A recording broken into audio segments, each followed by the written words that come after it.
भाई साहब, ये लीजिए 10 रुपए। हाँ जी, क्या चाहिए आपको? कल मैंने आपसे सामान लिया था, उसके 70 रुपए हुए थे। मैंने आपको 100 का नोट दिया तो आपने मुझे 30 रुपए के बदले 40 रुपए दिए, और ये बात मुझे घर जाके पता चली। मैं कल रात ही आपके 10 रुपए वापस देने आई थी, लेकिन आपकी दुकान बंद हो चुकी थी, इसलिए मैं अभी आई हूँ। आप कहाँ रहते हैं मैम? मैं सेक्टर 8 में रहती हूँ। वहाँ से यहाँ तक 5 किलोमीटर, आप 10 रुपए वापस करने आए हो? अगली बार सामान लेने आती तब दे देती, और इस 10 रुपए से मुझे कोई फर्क नहीं पड़ता। भाई साहब, मेरे पति अब नहीं रहे, लेकिन वो हमेशा कहते थे किसी का पैसा नहीं रखना चाहिए। जिसका पैसा है वो चुप रह सकता है, लेकिन हमने अगर किसी के पैसे रख लिए, ऊपर वाला सबका हिसाब करता है, और हमारे किए की सज़ा हमारे साथ साथ हमारे परिवार को और बच्चों को भी मिलती है। नमस्ते भैया। रमेश, दुकान पे ध्यान दे, मैं आ रहा हूँ। अरे मालिक, आओ क्या? आइए आइए आइए आइए, बैठिए बैठिए। बताइए कैसे आना हुआ आज? आपने मेरी दुकान से जो जो सामान खरीदा था उसका पैसा मुझे कल भिजवा दिया था। उसमें 300 रुपए ज्यादा थे। ये बात मुझे तुरंत समझ में आ गई थी, लेकिन लालच में मैंने वो रुपए रख लिए।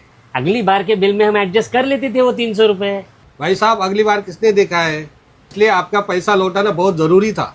ऊपर वाला कब कैसे हिसाब चुकता करे, ये किसने देखा है? शायद इसकी सजा मेरी बीवी बच्चों को भी लग सकती है। ये लीजिए आपके 300 रुपए। नमस्ते।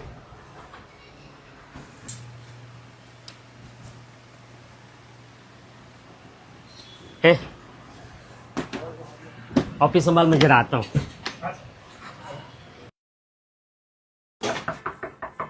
जी बेटा, घर में कोई है?